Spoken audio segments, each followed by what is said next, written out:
قرآن مجید کی محبت انسان کے دل کو منور کرتی ہے اور ایمان کو بچاتی ہے۔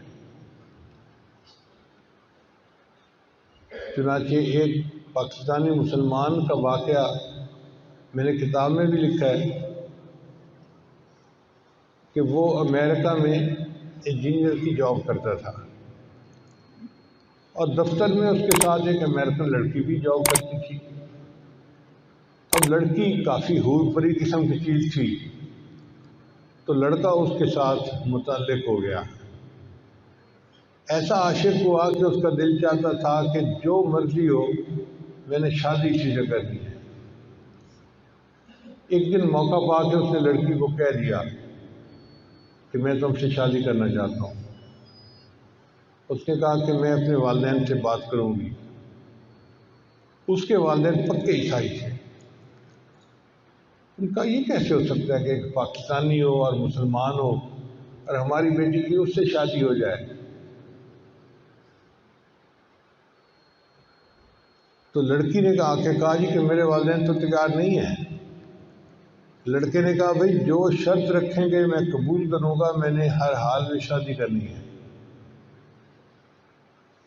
اب والدین نے شرطیں رکھی۔ پہلی شرط کہ اگر ہماری لڑکی کے ساتھ شادی کرنی ہے تو تم اپنے گھر والوں سے رابطہ ختم کر دو، پاکستان میں کوئی فون نہیں کرنا، والدین سے، رشتہ داروں سے، بہن بھائیوں سے رابطہ ختم۔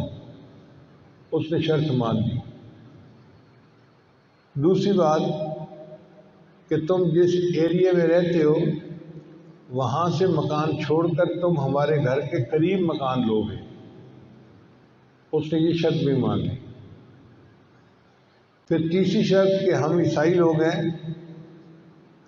اور ہم سنڈے کے دن اپنے چرچ میں جاتے ہیں، تو تم بھی سنڈے کے دن ہمارے ساتھ چرچ میں جایا کرو۔ ان کا مقصد یہ تھا کہ جب یہ جائے گا تو کچھ دنوں کے بعد یہ عیسائی ہو جائے گا۔ اس نے یہ بھی شرط مان لی۔ پھر انہوں نے ایک شرط اور رکھی کہ ہم کوئی چیز بیٹھ کے کھائیں گے نا تو یہ انکار نہیں کرے گا کہ میں یہ نہیں کھا سکتا، یہ نہیں کھا سکتا، یہ نہیں کھا سکتا، جو ہم کھائیں گے اس کو کھانا پڑے گا۔ مقصد یہ کہ ذبیحہ کا گوشت ہے یا بغیر ذبیحہ کے، یا سور کا گوشت ہے، یہ جو مرضی ہے یہ کھائے گا۔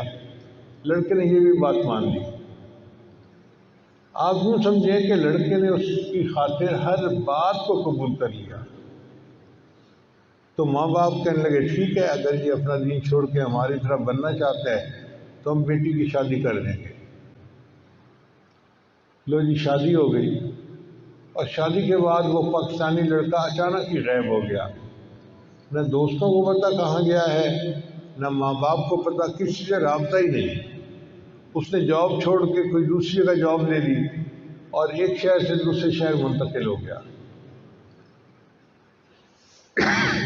سب لوگ بڑے حیران تھے، اس کو زمین کھا گئی یا آسمان پہ چلا گیا، کیا ہوا اس کے ساتھ؟ 3 سال اسی طرح گزر گئے۔ 3 سال کے بعد امام مسجد نے ایک دفعہ فجر کی نماز کے لیے مسجد کھولی تو یہ پاکستانی صاحب جو تھے یہ مسجد میں آئے نماز پڑھنے کے لیے۔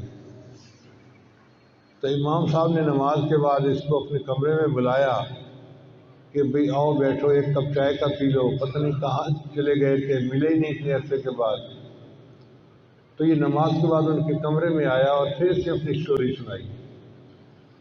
کہنے لگا امام صاحب میں اس لڑکی کے عشق میں اتنا پاگل تھا کہ اندھا ہو چکا تھا۔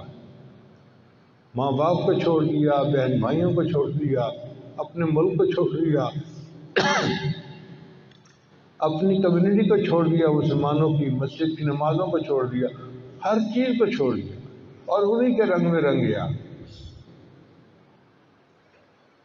3 سال میں اس کے ساتھ اپنے گھر میں رہا، نہ میں نماز پڑھتا تھا نہ تلاوت کرتا تھا، لیکن میرے جو گھر کا دروازہ تھا نا اس کے سامنے ایک الماری سی تھی جس میں کتابیں لگی ہوئی تھیں، اور ان میں ایک قرآن مجید تھا جس کی سب جلد تھی۔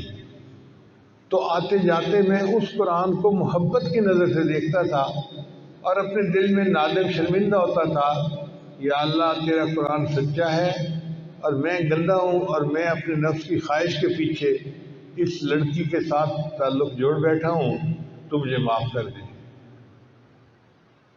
کوئی عمل نہیں تھا مسلمانوں والا، شراب پیتا، سور کھاتا، وہی ڈانس پارٹیاں، وہی سارا کچھ گند، بس آتے جاتے قرآن کو محبت کی نظر سے دیکھتا تھا۔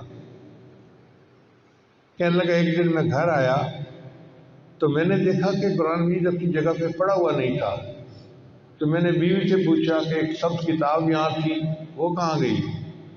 اس نے کہا میں نے گھر کی صفائی کی، اور جن کتابوں کو نہ آپ پڑھتے ہیں نہ میں پڑھتی ہوں، میں نے ان فالتو کتابوں کو ٹریش کین میں پھینک دیا، گند کا ٹوکرا جس کو کہتے ہیں۔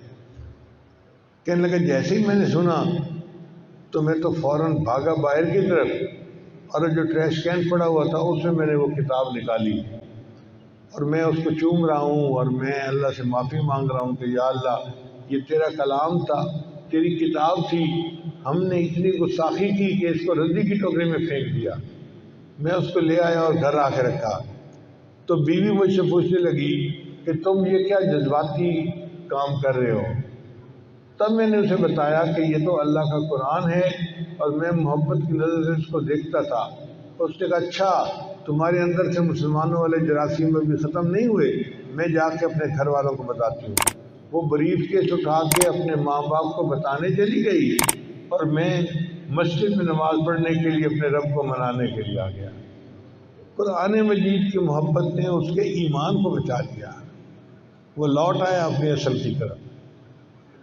آج فتنہ کا دور ہے، دجالی دور ہے، اس دور میں ایمان کو بچانے کے لیے قرآن کی محبت انتہائی اہم ہے۔ لہذا قرآن مجید کی تلاوت بھی کریں، اس کا ترجمہ، اس کی تفسیر بھی پڑھیں، اور اس کو جتنا یاد کر سکتے ہیں یاد بھی کریں، قرآن مجید کے ساتھ لتھی ہو جائیں تاکہ ہمارا ایمان محفوظ رہے۔